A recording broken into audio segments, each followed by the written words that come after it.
Good afternoon to everybody on this Kiranada series of art and fashion.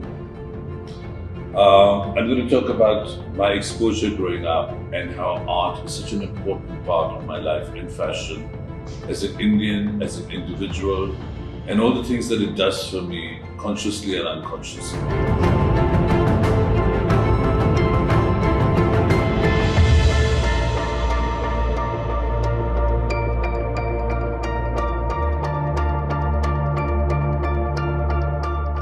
Of course, as a child, because I had kind of disability with my legs and wore those polio braces, I couldn't really do what most boys my age did. And I spent a lot of time at the piano and with the most wonderful art teachers who obviously had a propensity towards or a predilection. And one in particular was a lady called Mrs. Marina Datta. And every time we went to her house, we would engage with things that we would work with wax or with matchboxes, we would make models, we would paint, we would do papier-mâché. I think most things that most schools didn't teach.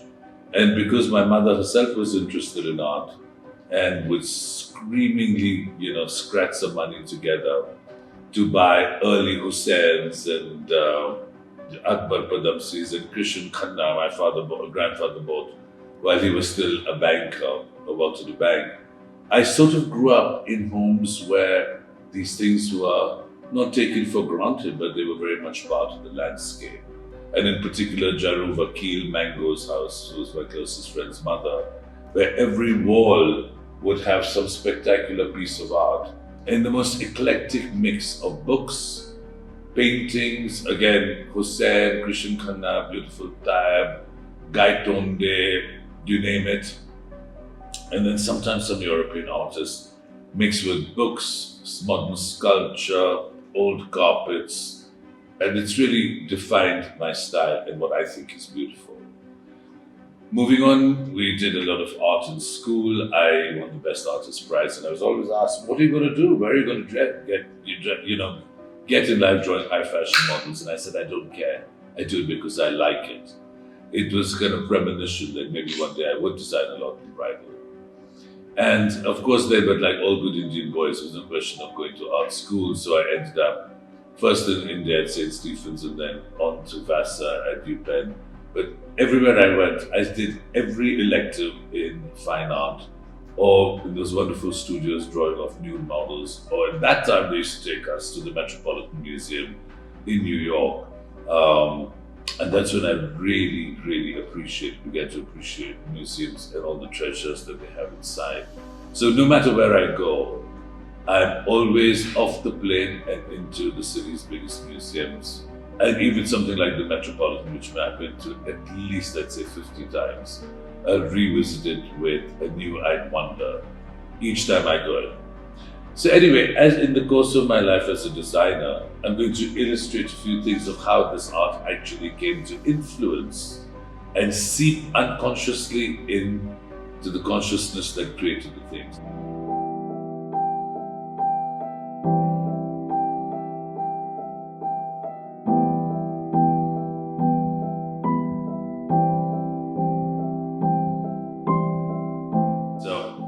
Anjali Ila Menon was a naval officer's wife, or is a naval officer's wife, and actually used my parents' garage to paint it, if I'm not mistaken. And so she was probably one of the earliest influences.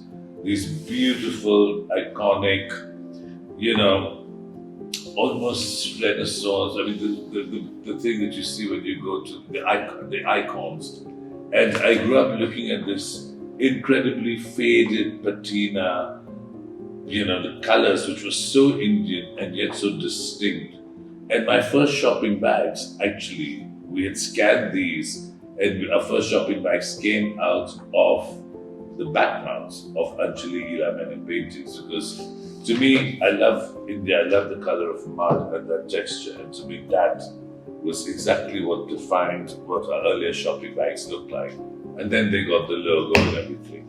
Years later, I wanted to work with Anjali on a line of scarves or clothes based on her work. We did a show together in London where we did these trompe-l'oeil t-shirts with the women's breasts that were worn with simple saris done out of her checks.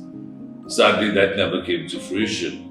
But a few years later, for an artwork show in Bombay, I worked with Akbar Padamsee, whose work I also always loved. And I remember sitting with him and saying, I'm going to recreate some of these textures of yours. Not the washes, but what you did in oil. I'm going to recreate some of them in machine embroidery. And he explains his work with the knife as being the opposite of an excavation. And so you layer and you wait for it to dry and you keep, as opposed to the excavation when you're taking it off.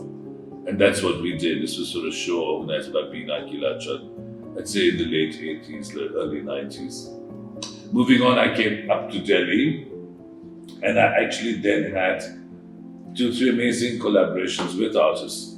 The first was many years later when I was in Bombay and I walked into the National Gallery of Modern Art and saw a retrospective or a collection of works by the Singh twins, who I'd never heard of, who are 2 identical twins based in Liverpool. Their father had migrated to the UK, and when they were about 11, he had driven them from Liverpool to Kanyakumari and back in 11 months on a bus, in a kind of in a caravan and a mobile home. And so that's when they were first exposed to India and started to mimic first and then develop their own style of miniature painting. So each of their paintings, firstly, as opposed to most miniatures, they were painted in perspective. This is a painting of the 2 twins and their older sister at her wedding. And because they were discriminated against going to school in London, I guess in the late 80s, it was a bit very rough in Liverpool, as a political identity, they decided to dress in they're identical twins. They dress identically and in shalwar kameez everything. You can't tell one from another till you stare at them really hard. And as you can see, they've got spoofs. They've used their art as metaphors. They tell the most wonderful stories. So this says, for instance, Funky Weekend, but you'd have to read the text to know what's going through their mind to understand it. And it, to me, is some of the most powerful, incredible paintings that I've ever seen. And it almost is a documentary on sort of the whole East and West and the conflict of values, of the amalgamation of cultures as they themselves have grown up as Indians in the West, and all the conflicts that come with it. They also have a very powerful painting of the storming of the Golden Temple with Indira Gandhi one way and Bhindranwale running, and it's filmed from the top and there's blood spewing into the water body.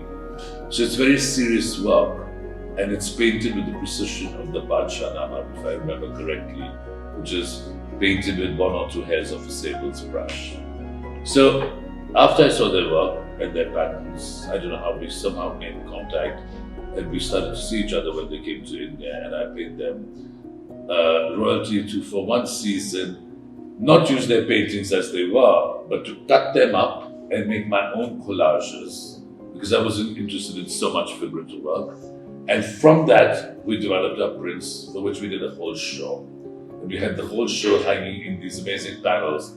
Unfortunately, the weather god sent a dust storm through it, and the panels all flew off and helter skelter, but we did do the show. And it's probably one of the most beautiful, colorful bursts, and very special. And it's something we thoroughly enjoyed. It's something I will revisit. We used it as linings, we used it, and there have been our photographs to illustrate it. Few years on, in fact, at Kiran Nada's house, who has the most superb collection of art, it has the most beautiful Padamsee I've ever seen. I saw 2-3 Mrinalini Mukherjee sculptures in hemp. And at that time, I didn't really understand them out of context. But a few years on from there, I was at the National Gallery of Modern Art. And on a Sunday, I walked into this big gallery where a retrospective of what was going on. And unfortunately, she had died. She had passed away the opening night of that show. And as I walked through this, it was mostly hemp. There were some pieces in metal, and there were some ceramics, from what I remember. It knocked me out. I mean, it completely blew my mind because I suddenly felt and engaged with the power of this. And firstly, I couldn't even understand how she had done it. And for me, draping is such a beautiful Indian thing. It's such a particularly Indian thing. And she had taken this hemp and all these amazing colors, and it sort of was part Indian, part samurai. And so we decided to work with that as an inspiration. It was a much more commercial collection because, of course, that was very sculptural and heavy.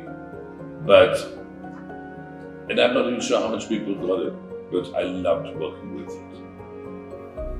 In many ways, I think all this contemporary art influences and polishes my eye in so many different ways. I can flick through this book and have thousands of new color combinations. I see perspectives that I haven't seen before. And my entire house almost has no more place to put a single thing. But as I grow older and I go through life, I see things differently all the time. And so it's my journey and my engagement with the art. We had planned to do a show quite often. Very often I plan to show at the Giranada Museum because I love the item, and then my friends Gauri and Anika did it. And I'm sure we will get to do it one day.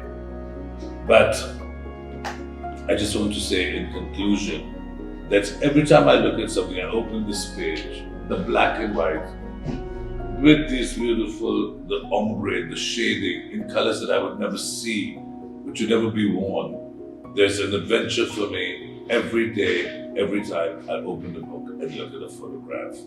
And I hope that adventure continues for the rest of my life around the world. Enjoy it.